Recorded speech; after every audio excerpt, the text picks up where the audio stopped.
Olá, queridos, tudo bem?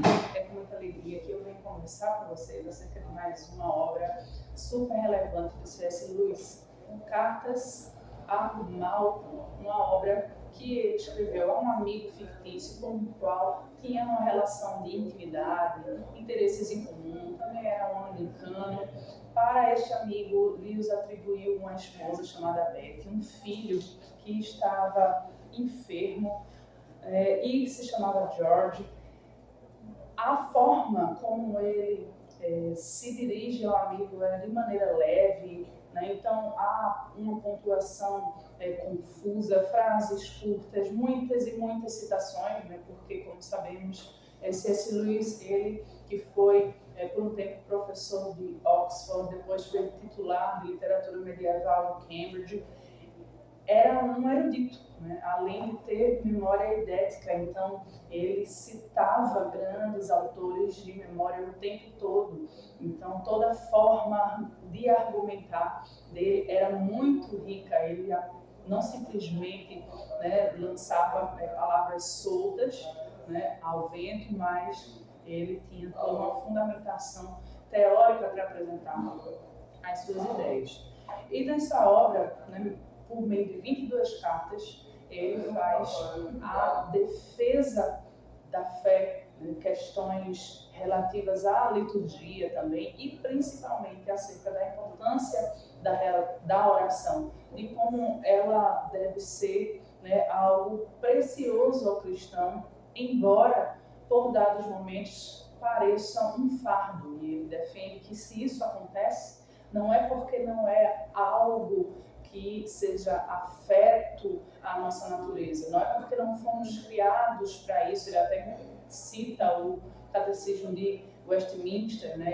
Que ele diz que pelo desconforto que às vezes sente ao realizar uma oração, né, se fosse ele um calvinista, estaria em apuros, uma vez que a finalidade, né, do homem é adorar a Deus e gozá-lo para sempre. Então, por que essa dificuldade em gozá-lo? Por que essa falta de prazer? Então, ele diz, né, que porque não fomos ainda aperfeiçoados, porque ainda somos carnais, né? E defende também ideias, né, para um reformado um pouco polêmicas, né, como, por exemplo, se devemos orar por pessoas vivas, né, considerando, né, que os santos eles já têm a mente de Cristo e que na verdade já foram aperfeiçoados conforme o que Paulo disse, e a gente for fazer uma interpretação literal, né, desse texto, então por que também não orar pelos mortos?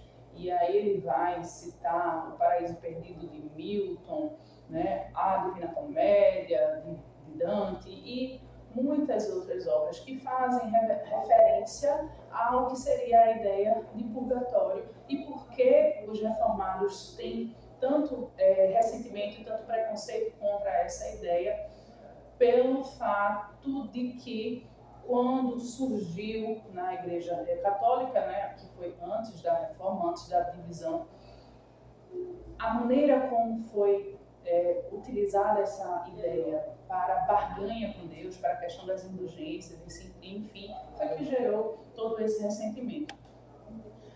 Mas a obra, né, que se apega principalmente à questão da relevância da oração, quer ela seja petitória, quer ela seja de adoração, quer ela nem seja expressa em palavras, porque ele diz, inclusive, que muitas vezes o que mais importa na oração é que nós possamos mentalizar, né, acerca da pessoa de Cristo, porque palavras não vão exprimir com perfeição aquilo que a gente deseja declarar para Ele. E às vezes quando pedimos, nem mesmo pedimos bem, Ele diz, que maravilha, que bênção é saber que muitas das nossas orações não foram atendidas, porquanto a época em que pedimos nem sequer tínhamos noção do mal que nos faria, né, o atendimento àquele pedido, né? Mas ele também fala acerca dos perigos do liberalismo teológico, que se baseava nas ideias da época, né? Desde, na verdade, o iluminismo, um ressentimento muito grande contra a fé. Então, Então, esse liberalismo, como até hoje o é, tenta descaracterizar o cristianismo, né, conforme ele foi recebido pelos apóstolos. Tenta tirar dele todo o aspecto mítico. É um cristianismo que aponta para os valores morais da vida cristã, como o amor ao próximo, como a universalidade da fé, como a fraternidade, né, universal também, mas que não acredita numa ressurreição, que já não acredita no nascimento virginal, milagres nem pensar, algo que inclusive em Ecce Homo e assim falou Zaratustra, Nietzsche já criticou com veemência ao constatar, né, que a Europa, que aquela cultura cientificista, materialista, havia matado Deus, né? Deus, ele fala, né, como se fosse um homem que foi à praça totalmente desvairado, louco, gritando: Deus está morto, e fomos nós que o matamos, porque ele justamente estava querendo dizer: tiramos Deus da ciência, né? Isso aconteceu desde que Newton, ao escrever sua obra, não a atribui mais a Deus, já não menciona, fazendo a quebra com toda uma tradição anterior a ele. E tiramos Deus da ciência, queremos tirá-lo também da política, não acreditamos mais nos aspectos miraculosos da fé, não somos capazes de dar a vida pelo outro, queremos apenas uma religião de aparências e, no entanto, mantemos na nossa vida aspectos do cristianismo, como, né, dar a outra face, como querer que sejamos compadecidos em relação à dor do outro, enfim, por isso que ele diz: comigo não. Aqui quem der vai receber. Quem der uma bofetada aqui, ó, vai levar duas, nada de dar a outra face. Então, de uma maneira totalmente distinta, né? Porque Nietzsche tinha a sua filosofia de martelo, ele criticava, mas também se posicionava juntamente com aqueles que eram ressentidos da fé, como ele falou em Um Anticristo. Ele tinha um ódio declarado de Paulo pela forma como institucionalizou a igreja, e para ele tornou tudo cristão uma espécie de banana, né? Uma espécie de parte de um rebanho, né, inconsciente e enfraquecido, né? Por isso que ele fala que o seu super-homem, ele tinha que estar acima desses valores, acima do bem e do mal, enfim. Então, para ele, o cristianismo não passava de uma hipocrisia. Já C.S. Lewis, ele faz o caminho inverso. Ele quer viver um cristianismo real que vá estar em todas as esferas da sua realidade. E, para isso, né, ele tentou se despir dele mesmo, porque era muito difícil para ele fazer parte de uma comunidade de fé, ir à igreja, participar de liturgias. Então, a cada momento em que ele fazia isso, ele estava negando, né, a si mesmo, com a finalidade de ser cada vez mais parecido com Cristo, por acreditar na grandeza, né, da sua obra e da sua entrega. Então, a apresentação da obra é bem interessante, porque resume com perfeição do que se trata, né, esse livro.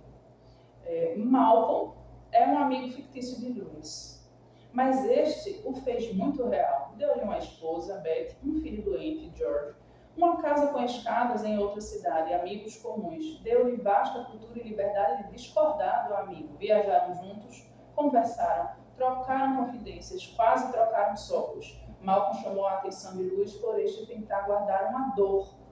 Anglicano como Lewis, incomodado com questões relativas à liturgia e à ressurreição. Por isso, trocam cartas francas sobre esses assuntos, mas principalmente sobre oração. Lewis constrói diálogos imaginários, argumentos, réplicas, tréplicas, de maneira primorosa. Sua linguagem é, por vezes, truncada, abrupta, repetitiva, com imagens não facilmente compreensíveis, mas isso é compreensível, porque são amigos conversando, amigos com uma história em comum. Nós, leitores, é que estamos espionando sua intimidade, seu mútuo abrir de almas. Que coisa linda, né? E eu fiz alguns apontamentos acerca das cartas, não de todas as 22, porque como está aqui na apresentação, alguns se repetem quanto à temática, tá? Mas o apanhado geral é, no carta 1, sobre como o culto deve honrar a Deus. E os ritos acabam aqui podendo apontar, né, para os homens, e ele criticava isso, tá? Essa questão de hierarquia de postos, né, dado que existe o sacerdócio universal dos crentes, a forma, né, como as vestes, né, representavam uma determinada coisa que talvez já não tivesse vigor, porque lembrando, né, que a igreja anglicana, lá na Grã-Bretanha, ela se dividia entre alto anglicanismo e baixo. O baixo estava mais próximo dos princípios da reforma, enquanto que o alto trazia toda a liturgia romana, né? Então, a forma de vestir-se, o incenso e por aí vai. E isso às vezes chamava a atenção, né, dos cristãos que se preocupavam mais em analisar as escrituras. 2. Sobre como, por vezes, somos meros religiosos, até na oração. Né? Então ele diz que nos livremos do que é supérfluo, antes não ser reverente do que sê-lo com distanciamento, né? Acabando se tornando uma pessoa que apenas repete, né, uma reza e não tem um relacionamento real com Deus. Na 3 ele retoma a questão da oração, né, como um esforço mental, e se defende de haver sido acusado de maniqueísta por defender ideias, né, dogmas centrais da fé. E esses ataques vieram do liberalismo, né? Ele fala várias vezes acerca da questão do liberalismo. Tem até uma citaçãozinha aqui na página 32, eu vou ler para vocês. Sobre, né, na verdade, a questão da mentalização. Uma mente concentrada em um corpo sentado contribui para uma boa oração, mais do que um corpo ajoelhado e uma mente meio adormecida. Então, o que importa é realmente estar de coração ali e não fazer um sacrifício, né, aquela necessidade de se ajoelhar para que a sua oração seja válida. O assunto de nossos pensamentos devem ser nossas orações, a fim de que estejamos inteiramente focados. Então, é aquela coisa, né, do ora e labora, né, estar o tempo todo com a mente em Cristo. Na 5, ele analisa cada ação da oração, né, do Senhor. E no fim, dá graças a Deus por orações que não foram atendidas. Ele vai, né, de Pai Nosso que estás no céu até, né, porque teu é o reino, o poder e a glória. Cada frase da oração do Pai Nosso vai sendo analisada nessa carta. Muito, muito interessante. Na 6, ele diz que confundir Deus com religião é como comparar o fim com os meios, como se a batalha fosse o mesmo que a vitória. Ele está criticando aqui, né, mais um teórico que tinha sido reformado, depois se converte ao catolicismo e que acaba, né, acreditando que Deus está mais próximo da liturgia, né, do que de um ser transcendente maior do que tudo isso. Né? Ele confunde Deus com os ritos e Lewis diz que isso é absurdo. Na 7 ele vai refutar o determinismo, que por crer que tudo é causa e consequência, acaba desprezando orações petitórias, né? Como aquela pessoa que diz assim, se Deus já sabe tudo, e se a vida ela já está pré-determinada, e se a gente sabe que existe a lei da semeadura e as regras do universo, o cosmos ordenado, se a gente sabe que plantando, botando água, a plantinha vai colher, se a gente sabe que deixando a terra apenas sobre o sol, ela vai ressecar e a planta morre, enfim. Se tudo é causa e consequência, orar para quê? Então ele diz que as orações em que você pede coisas a Deus, até sabendo que não vai receber, mesmo assim elas são válidas. Na 8, ele continua em defesa das petitórias, tá? E de que a soberania de Deus, ela não se faz desnecessária, tá?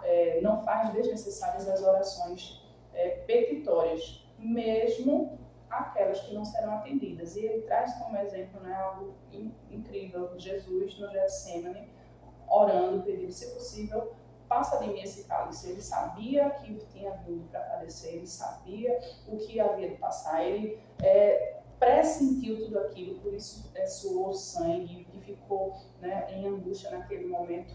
E, no entanto, é como se naquela ocasião, né, Cristo tivesse se despido totalmente do seu caráter divino, da sua onisciência, do seu prévio conhecimento dos fatos que estavam por vir, para apresentar um pedido a Deus que, no fundo, ele sabia que não poderia ser atendido, porque a obra dele, né, tinha que ser consumada.